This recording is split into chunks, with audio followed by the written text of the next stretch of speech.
Ninjani mfowethu? Ngikhona mfowethu. Ngavakashelwa abantu engingabazi. Ngubonga mina mfowethu ngwakamkhisa.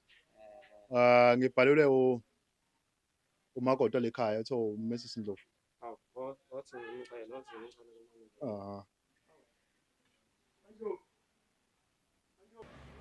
Bhuti ngibhalele la eSibani Media ngenxa yokuthi nginenkinga la. Nginenkinga la yabhuti. Ubhuti lo ubhuti kamnyeni wami oseshiyile emhlabeni. Manje uhlala nami khona la ekhaya. Njengoba ehlala nami la, uhlala nami ngegama lokuthi kubo bafuna ukuthi azongena. Manje kubo bamzise la ekhaya ukuthi azohlala nami, and into engidina kakhulu usefuna ukulala nami nangenkani. Singakaze sivumelane ngalokho.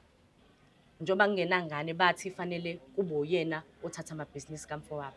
Anginankinga ke nalokho, but njoba ngihlala la umuzi wami, ngimshadile, bengimshadile. Njoba besishadile umuzi wami lo akanalo ilungelo lokuthi angene ngaphandle kwemvumo yami. Ngiyayizwa indaba kaSisi impela uyayichaza uMandlovu lana uyayichaza, kodwa hayi uyangithusa mina. Uyangithusa ngoba akukho la banje sasaxabana khona mhlawumbe engawazwakala njengomuntu ongayithandi le ndaba ngoba sihlaliwe phansi. Sihlale nje phansi phela sumndeni sahlala phansi sabonisana ngesimo sokuthi ke yena esidini lakhe banja abasekho abantu esingabonisana nabo ngoba umfowethu impela omdala hayi ukuthi kwangesona isifiso sokuthi wawuyisifiso sokuthi azovusa umuzi wakoNdlovu. Wawuyisifiso impela kuyinto kanjalo. Wawuyinto kanjalo ngengiqamba amanga. Angazamisa naye khona. Yabo. Wawuyinto kanjalo impela ngengiqambe nje amanga. Wawuyisifiso sokuthi kufanele azovusa umuzi. And kuthe mase kuhleli sekuhlangene kumndeni kwavunyelwana ngalonto leyo wangalwisana naye. Mina nje ngisuka impela le ekhaya ngazi ukuthi la ngizovusa umuzi kamfowethu. Ngavuma ngathini mina. Yabona nakho akafuna ungilalela ukuthi ngikhuluma istory sonke Ndlovu. So angazi yena ukuthi uzoze eyobhala kuma camera ini athi akuziwe la ukuthi yilona liphi elimfisayo. Angazi ngiphole emoyeni nakhona ngoba ngangakhulumi kakhulu. Akazi kufike le point la ngivuma khona mina ukuthi ubhuti ngiyamthatha. Ngiyavuma ukuthi angene. Angikaze ngize ngivume. Ibona bangihambela phambili nokuba njengoba manje sengiqambela amange ethi kwahlalwa phansi kwakhuluma bakhuluma bodwa.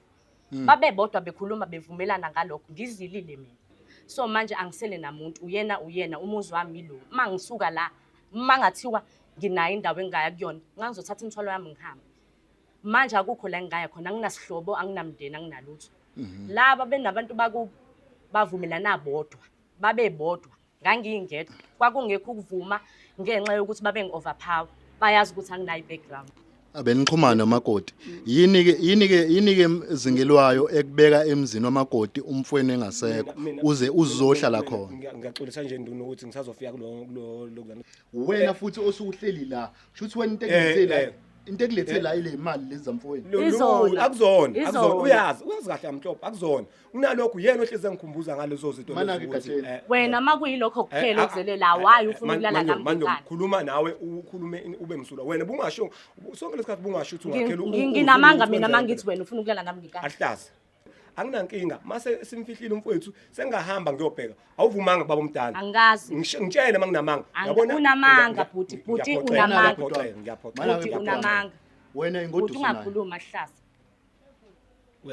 Uyayizwa kodwa lento ayichaza ukuthi kahle yena kushuthi naye inkinga yakhe imali ngoba yazini uyabona wena yini inkinga yakho yazi mangathiwa yabona inkinga yakho yini ukuthi ngobelwa kanje uyabona wena inkinga yakho ukuthi kini bathi ngozohlala nami noma imali baba uyazi manje wasikhuluma manje kungasuke kubuye ngenye indlela lento lokho eyikhuluma ukuthi into ezimsalele kanje engathi manje unesandla ekuhambeni kwababa uyazi ngibhlungu ngeke mina uyazi mina ngeke ngivume into zamfowethu ziwele noma kanjani uyazi ngiyambona uphatheka kanjani ubona umfazi womfowenu ikhala ngenxa yakho futhi ngiyambona ngeke ngiqamba manga ngiyambona kungiphatha kabuhlungu kubuhlungu ngabe nami kungiphatha kabuhlungu kodwa egcineni angiyiboni into eyinkinga la inkinga ukuthi mina akafuni ukuthi mina ngimngene wena incansi intombi uma uyishela mfowethu uyishela uhleli ki mana ngiqeda uqeda mfowethu intombi uma uyishela uhleli kini hayi ukuthi uzohlala kubukwayo wena uthe uzafuna ukuthi nijwayelane nomakoti wamfowenu okay angikuvimbile ukuthi umshele Yiwayo ungamshelanga uhleli lapha kini. Uma ukuthi uyavuma ke songeza uzohlala naye la. Umfowethu uyaphenduka lapha nethuneni. Ukubukini ngabe kuyaxokozela ekhaya?